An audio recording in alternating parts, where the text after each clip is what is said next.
Known for their legacy within the auto space, well, the third generation of the Hero Group is certainly not taking on the same course, but rather a detour in the edtech space.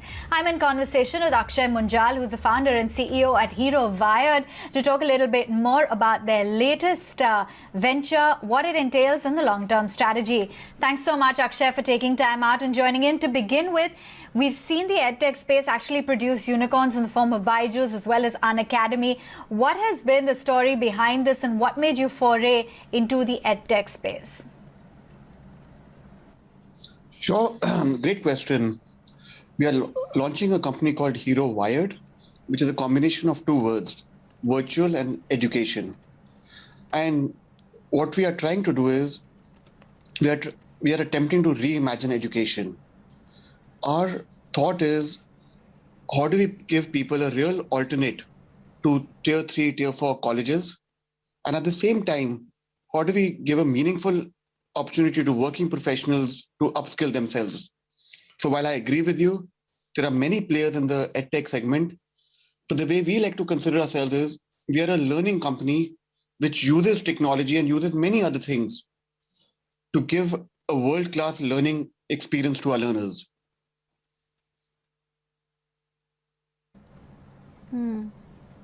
Okay, that's pretty interesting. Lots to talk about this foray of yours within the edtech space. But if we were to just understand a little bit more about this, can you tell us what exactly are the offerings? Is it going to be more catered to the tier 2 and 3 towns and rural, or is it going to be very specialized courses, higher education? What exactly is on offer? Sure. The big problem we want to address is the problem of employability. If you look at it, there is a large percentage of young graduates who graduate from college and not able to either not find jobs at all, or B, not able to find meaningful employment. How do we give that segment an real alternate to a tier 3, tier 4 college? At the same time, for working professionals, how do we give them an opportunity to really upskill and learn? So the way we've designed our programs is we map the needs of the industry, what they need today, and what are the jobs they're looking at for the next 5 years.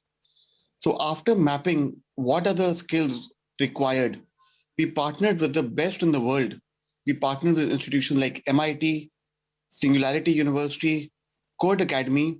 We bring in content from them, and we have the highest amount of live teaching.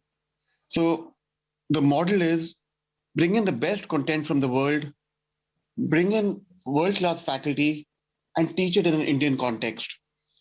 Because to us, effective learning is a combination of great content, having delivered by best faculty, and using technologies available to really measure transformation.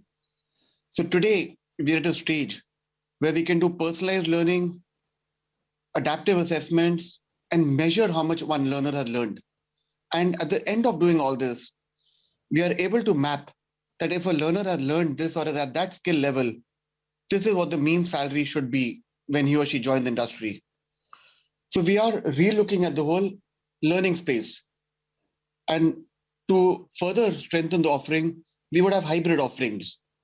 As you know, traditional education also has its advantages. Peer-to-peer learning, co-curricular, extracurricular, connect with the faculty. So how do we take in those best elements and weave that what the online world can offer, which is reach, scale? We are able to bring in faculty which are best in the world and not constrained by geographies. We are able to bring in technologies. How do we replicate an online classroom experience online? How do we do experiential hands-on learning, even though the learner could be 1,000 kilometers away? So we actually spent the last 2 years working at this and reimagining education. Okay, interesting. And, I know that you are fairly closely associated with, other ventures such as Survam Partners, etc. So give us a sense as to what exactly is is a position when it comes to funds raised, or is it completely, off the books of the company? What is that overall capital position like for the company starting off for Hero VIRED? So till now, the family is committed upwards of $10 million. So we are very fortunate to be in a place that we are very well funded, well capitalized. And it's coming directly from the family. So while Sarvam is a family office, which invests in many other initiatives, and my own background is that I've been in education now for 13 years. And the way I'm seeing this is the future of learning. After having spent nearly 13 years in education.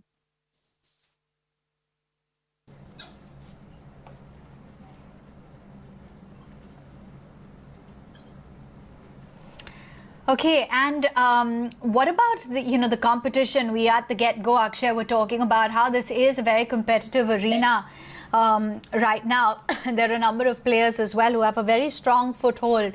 I understand that you spoke about the tie-ups with a lot of the premier educational institutions, but just walk us through what the game plan is in order to survive this very competitive landscape. I think the way we look at it is we are not competing with any other edtech player. Just to give some figures, India has about 9,000 edtech companies. At the same time, there are about 980 or 990 universities and upwards of 4 lakh colleges. So it's a very, very large segment. And right now, we're just at the tip of the iceberg. And the program we are offering, the content, our partnerships, how we teach, what we teach, what we really want to compete, if you ask me, we want to compete with a tier 3, tier 4 college. That is where we want to compete. And I don't think anybody else in India today is competing in that space. So we want to really provide a meaningful alternate to a tier 3, tier 4 college education. While that's one side, when you look at the executive education space, yes, there are many players in the executive education space today. But where we are different is whether it's our partners, our learning pedagogy, our technology, our faculty who will teach. I think where we are approaching it and the segment we are looking at, we think those are pretty much untapped. And as this sector will evolve, there'll be more and more players come in.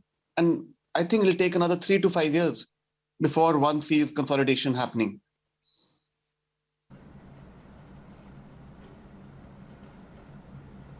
Okay, fair enough. And, in this very digitized world, what is going to be the game plan? I mean, will there be the use of AI, IoT, etc., when it comes to dealing with this platform, especially during COVID times? So we built the learning management system ourselves. We spent a substantial time, effort, resources building it. And if you look at the program we are offering, all our programs are extremely cutting edge. So we are offering programs with the integrated program in data science, AI, ML. We're offering a program in full stack engineering. There's a program in game design, program in innovation entrepreneurship, and a program in, the fifth program is in game design. Now, if you look at these programs we're offering, there's a combination of skills and managerial skills. So on one hand, you have technical programs, on the other hand, you have managerial programs. So to answer your question, yes, we are really offering cutting edge programs using cutting edge technologies by partnering with the best in the world.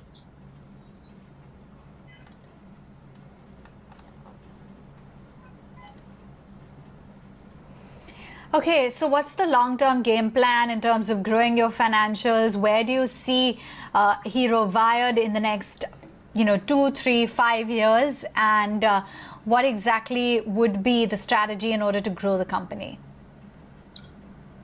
I think for this year, since we are launching now, we are starting very small. We want to be very selective who we bring in.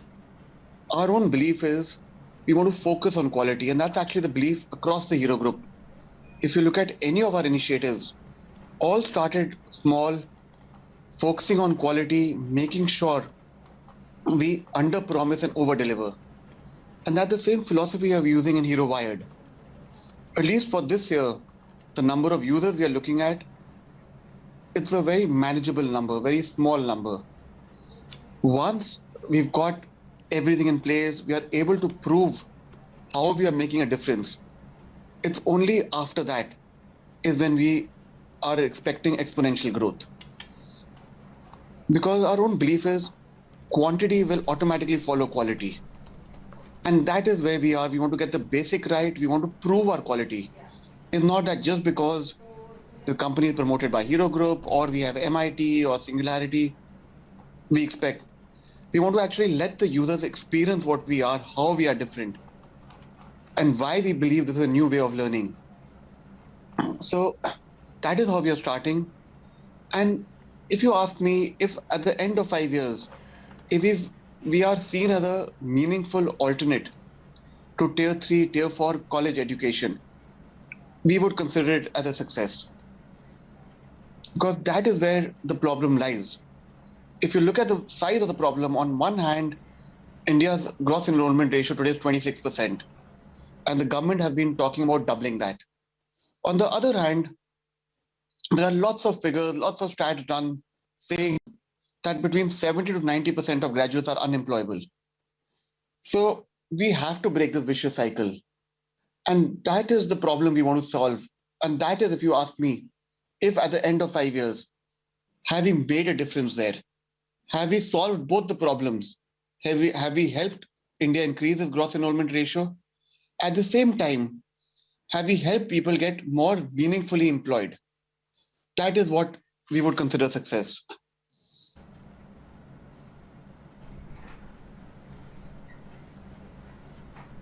We wish you all the very best, Akshay. Thank you so much for joining in and giving us a sense as to what this new EdTech venture is all about. And here's wishing you all the very best. Thank you so much. Really appreciate it.